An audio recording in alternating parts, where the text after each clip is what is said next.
والله يدعو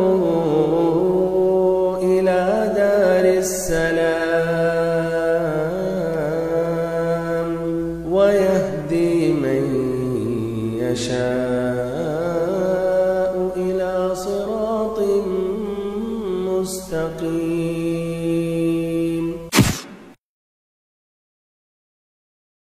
الله لا إله إلا هو الحي القيوم لا تأخذه سنة ولا نوم له ما في السماوات وما في الأرض من ذا الذي يشفع عنده إلا بإذنه يعلم ما بين أيديهم وما خلفهم ولا يحيطون بشيء من علمه إلا بما شاء وسع كرسيه السماوات والأرض ولا يؤوده حفظهما وهو العلي العظيم.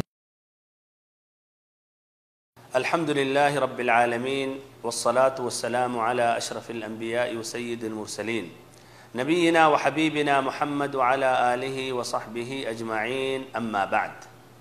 بھائیوں اور محترم ساتھیوں، فرض نماز کے بعد نبی پاک صلی اللہ علیہ وسلم کا کیا طریقہ تھا؟ آپ صلی اللہ علیہ وسلم سلام پھیرنے کے بعد کیا کرتے تھے؟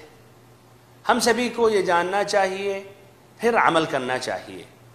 یہ واضح کرنے سے پہلے اگر ہم نمازیوں کے بارے میں غور کریں تو ہم 4 قسمیں یا 4 کیفیت یا 5 کیفیت ہم ان کی پاتے ہیں فرض نماز کے بعد. پہلی کیفیت، ہمارے وہ بھائی جو سلام پھیرنے کے بعد فوراً بھاگنے کی کوشش کرتے ہیں اور بلا تاخیر مسجد کے باہر چلے جاتے ہیں. دوسری کیفیت، دوسرے قسم کے ہمارے وہ بھائی جو سلام پھیرنے کے بعد فوراً سنت پڑھنے کے لیے کھڑے ہو جاتے ہیں اور سنتوں میں مشغول ہو جاتے ہیں، یہاں تک کہ یہ محسوس ہوتا ہے کہ شاید فرض نماز کی کچھ رکعتیں چھوٹ گئی تھیں اور یہ تکمیل کر رہے ہیں. تیسری کیفیت اور تیسرے قسم کے ہمارے وہ بھائی ہیں جو سلام پھیرنے کے بعد فوراً سر پر ہاتھ رکھتے ہوئے یا قویو یا قویو یا قویو 11 مرتبہ پڑھتے ہیں. چوتھے قسم کے ہمارے وہ بھائی ہیں جو سلام پھیرنے کے بعد امام کا انتظار کرتے ہیں کہ وہ دعا کے لیے ہاتھ اٹھائیں، پھر ایسے ہی ایک ساتھ ہو کر اجتماعی دعا کا اہتمام کرنے کے بعد سنت پڑھتے ہیں یا باہر نکلتے ہیں. ان 4 صورتوں میں سے، یہ 4 کیفیتوں میں سے کون سی کیفیت صحیح ہے اور نبی صلی اللہ علیہ وسلم کی سنت کے مطابق ہے؟ جواب، یہ 4 قسمیں، یہ 4 قسم کے لوگ غلط ہیں اور نبی صلی اللہ علیہ وسلم سے جو ثابت ہے وہ یہ ہے. صحیح امام مسلم کی روایت ہے حضرت ثوبان رضی اللہ عنہ سے، كان النبي صلى الله عليه وسلم إذا انصرف من صلاته استغفر الله 3 وقال اللهم أنت السلام ومنك السلام تباركت يا ذا الجلال والإكرام. کہ نبی پاک صلی اللہ علیہ وسلم جب نماز سے فارغ ہو جاتے تھے، سلام پھیر لیتے تھے تو 3 مرتبہ استغفر اللہ کہتے تھے، پھر کہتے تھے اللہم انت السلام ومنک السلام تبارکت یا ذا الجلال والاکرام. پھر اس کے بعد یہ کہنا چاہیے لا الہ الا اللہ وحدہ لا شریک لہ لہ الملک ولہ الحمد وہو علی کل شیء قدیر.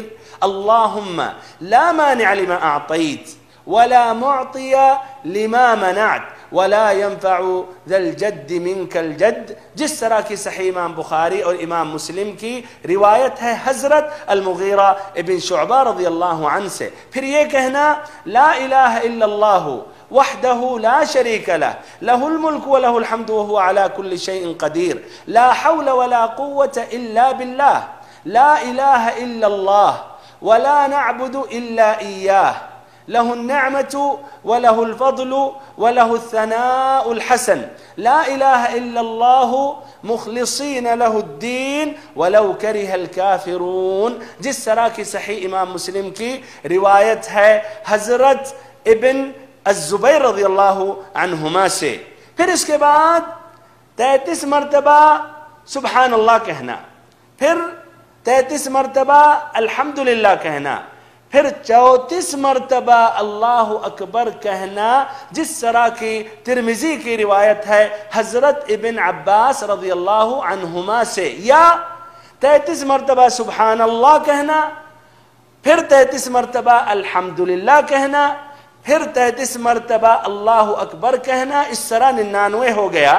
اور ایک مرتبہ لا الہ الا اللہ وحدہ لا شریک لہ لہ الملک ولہ الحمد وہو علی کل شیء قدیر کہنا، اس طرح یہ عدد مکمل ہو گیا 100، جس طرح کی یہ طبرانی کی روایت ہے حضرت ابو ہریرہ رضی اللہ عنہ سے۔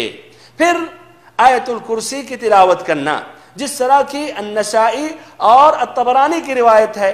پھر سورۃ الاخلاص، سورۃ الفلق، سورۃ الناس کی ایک ایک مرتبہ تلاوت کرنا، جس طرح کی الترمذی کی روایت ہے۔ ہمارے بھائیوں اور بہنوں، یہ نبی صلی اللہ علیہ وسلم سے ثابت ہے، آپ سے یہ مروی اور منقول ہے، ہمیں اس پر عمل کرنا چاہیے، یہ ہم سبھی کے لیے بہتر ہے اور افضل ہے، اور اس میں زیادہ ثواب اور اجر ہے۔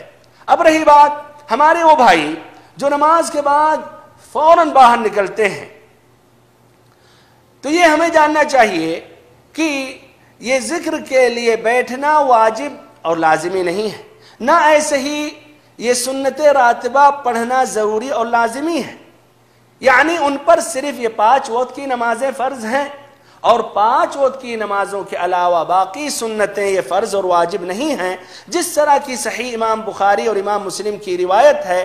ایک شخص آیا نبی اکرم صلی اللہ علیہ وسلم کے پاس اور آپ سے اسلام کے بارے میں سوال کیا، آپ نے متعدد جوابوں میں سے کہا کہ 5 وقت کی نماز دن اور رات میں تم پر فرض ہے۔ اس نے کہا حل علی غیرہا، کیا ہم پر ان 5 نمازوں کے علاوہ کوئی اور نماز فرض ہے؟ تو آپ نے کہا لا الا ان تطوع، تم پر کوئی اور نماز فرض نہیں ہے، لیکن اگر نفل پڑھنا چاہو تو تم پڑھ سکتے ہو۔ تو ہمارے وہ بھائی گنہگار تو نہیں ہیں، لیکن اگر ان سنتوں پر انہوں نے عمل کیا اور ذکر کا اہتمام کیا تو اس طرح ان کے اجر و ثواب میں اضافہ ہوگا، نور علی نور ہوگا۔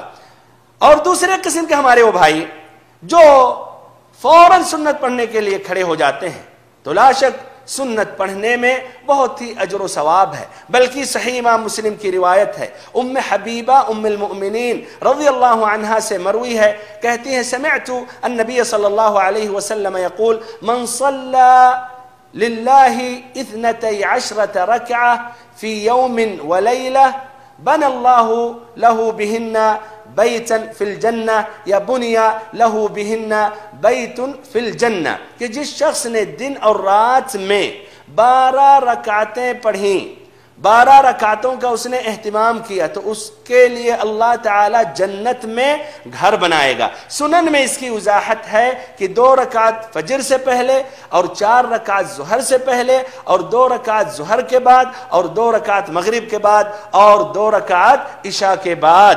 لیکن ہمارے ان بھائیوں کو ذرا ٹھہر جانا چاہیے، فرض نماز کے بعد یہ اذکار کا اہتمام کر لینا چاہیے، پھر اس کے بعد یہ سنت کو ادا کرنا چاہیے، اس میں زیادہ بہتر ہے، اور نبی صلی اللہ علیہ وسلم کی سنتوں پر زیادہ سے زیادہ عمل ہے۔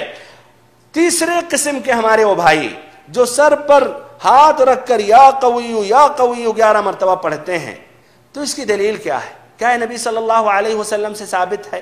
میں نے اپنے کچھ بھائیوں سے سوال کیا جن کو میں نے دیکھا اس طرح عمل کرتے ہوئے، تو انہوں نے مجھے بتایا کہ اس سے آنکھ کی روشنی بڑھتی ہے، آنکھ کی بینائی مضبوط ہوتی ہے۔ تو میں نے کہا یہ تو بہت اچھی بات ہے، میں بھی چاہتا ہوں کہ ہماری آنکھ کی روشنی بڑھ جائے اور بینائی مضبوط ہو جائے، لیکن اس کی دلیل آپ بیان کر سکتے ہیں؟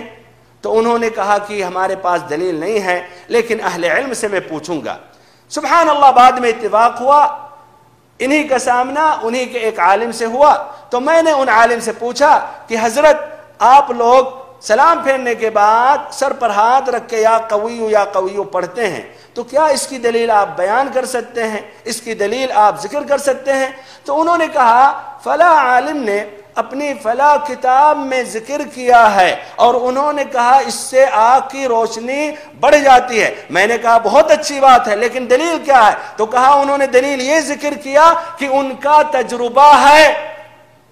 میں نے کہا سبحان اللہ، دین میں تجربوں کا کوئی دخل نہیں ہے، دین وہ ہے جو اللہ سے یا اللہ کے رسول صلی اللہ علیہ وسلم سے منقول ہو، ان سے مروی ہو۔ دین میں تجربوں کا کوئی گنجائش نہیں۔ اگر یہ تجربہ سے ہم دین لے سکتے ہیں، دین میں اضافہ کر سکتے ہیں، تو پھر نبی صلی اللہ علیہ وسلم کے آنے کا مقصد کیا؟ آپ بھی تجربہ کریں، ہم بھی کریں، وہ بھی کریں، وہ عالم، اس طرح دین بڑھتا رہے گا، دین میں اضافہ ہوتا رہے گا، مختلف قسم کے اذکار، مختلف قسم کی دعائیں، مختلف قسم کی نمازیں، پھر یہ بھائیو دین رہے گا، یہ کھلونا مذاق ہو جائے گا۔ بہرحال تو اس پر کوئی دلیل نہیں ہے۔ اور چوتھے قسم کے ہمارے وہ بھائی ہیں جو اجتماعی دعا کا انتظار کرتے ہیں۔ تو دعا ایک نہایت ہی مہم عبادت ہے، بلکہ ترمذی کی روایت ہے الدعاء هو العبادہ، کہ دعا ہی عبادت ہے۔ اور الحمدللہ دعا کے مختلف اوقات ہیں، بلکہ آپ ہر حال میں ہر وقت اللہ تعالیٰ سے دعا کر سکتے ہیں، لیکن کچھ ایسے مقامات ہیں، کچھ ایسے اوقات ہیں جہاں ان دعاؤں کی اہمیت اور ہے اور قبول ہونے کی چانس زیادہ ہے، جس طرح کی اسی نماز میں سلام پھیرنے سے پہلے یہاں دعا کا اہتمام کریں، اب سلام پھیرنے کے بعد آپ دعا مانگ رہے ہیں، جبکہ یہاں نبی صلی اللہ علیہ وسلم سے کچھ اور مروی ہے، کچھ اور منقول ہے، تو بھائیو یہ صحیح اور مناسب نہیں ہے۔ اور اجتماعی دعا کرنا یہ بھی نبی صلی اللہ علیہ وسلم سے ثابت نہیں ہے، نہ صحابہ کرام سے۔ وخیر الہدی ہدی محمد صلی اللہ علیہ وسلم، سب سے بہترین طریقہ، سب سے بہترین سنت نبی پاک صلی اللہ علیہ وسلم کی سنت اور طریقہ ہے۔ تو ہم سبھی کو نبی صلی اللہ علیہ وسلم کی سنت کو اپنانی چاہیے۔ اللہ تعالیٰ سے دعا کرتا ہوں کہ ہم سبھی کو ان باتوں پر عمل کرنے کی توفیق دے